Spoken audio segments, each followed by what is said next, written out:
You're watching A+ SimRacing. I'm your host Ken, and in this video we're going to be taking a look at Le Mans Ultimate on a potato PC. Well, I've been looking forward to Le Mans Unlimited for a while, but my computer is behind on upgrades by a few years.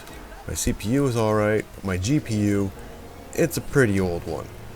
But I was looking at the minimum requirements on the Steam page for Le Mans Unlimited, and my computer meets those basic requirements. So if you're in a similar situation that I am, and your computer's a bit old, and you're not sure really if it's going to look that great on the lowest settings, and if it's even going to be worth your time to run it on an old PC, is it going to handle online racing? Is it going to handle multi-class racing against the AI? Well, we'll have a look at that now. So here we can see the graphics settings that I've chose.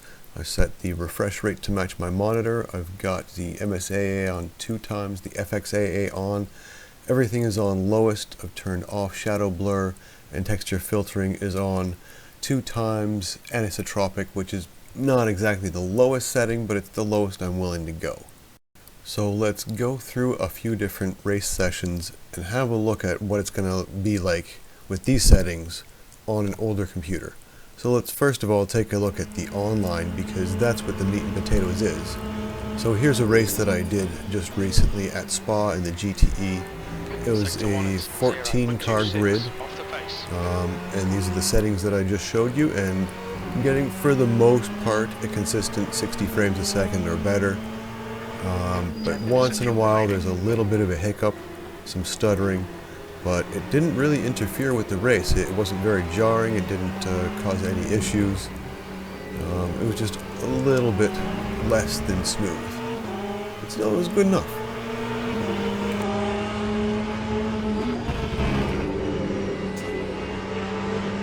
So now let's go and take a look at an offline session, multi-class with the hypercars and GTEs. Floor it, green, green, green.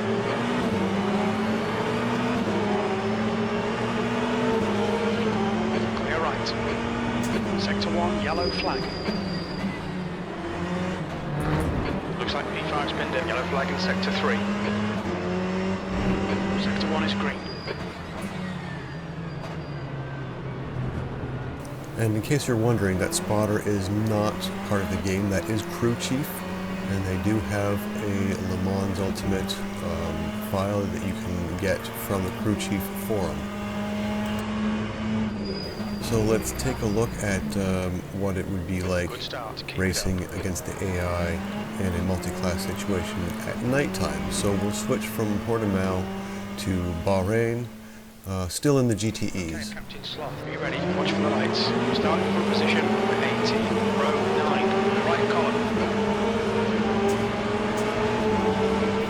So even at night with all the lights on, all the extra calculations the computer has to do, with a 10-year-old graphics card, it's still getting reasonably close to consistent 60 frames a second, or better, with only the occasional hiccup.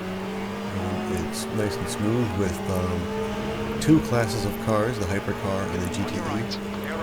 But if you want to have all 3 classes, it's going to be choppy and it's not going to be enjoyable. So I would recommend only running the P2s by themselves, or with the GTEs and the hypercars together. All 3 is just going to be too much. So now let's take a look at some rain. So we're here at Monza in the Ferrari, and we are going to do some driving in the wet and have a look at the track, and not just the details on the windscreen, but also like the spray from the cars in front. And as we can see from the windshield, the low settings on the rain indicates that we're probably not going to see a lot of water on track. And we can see here with light rain, even with a bunch of cars, there's not any spray coming up from the track, and there's no puddles that are visible. And with heavier rain, you can see spray coming up from the Porsche as it pulls in front here on the curve.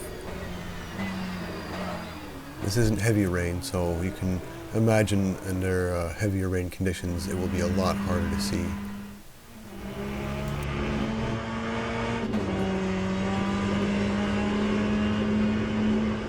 So that is what you can expect if you're using the lowest settings.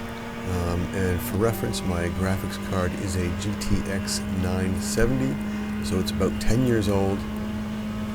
So if you're in the same situation, you can run LMU on low settings and still get a reasonably smooth and good experience. And while it may not look polished like new games do, it really doesn't look that bad on the lowest settings, and it's a reasonable frame rate, so I am definitely going to enjoy LMU on my outdated graphics card. It works just fine on the low settings, works great online, and eventually I would like to be able to use the higher graphics setting and enjoy the details and all that kind of stuff, seeing the water build up on track as it rains. Because there are some details that you're just missing out on having an older, low-end graphics card at this point. I mean, once upon a time it was, top of the line, but that time has passed. And newer things have come out that are more demanding.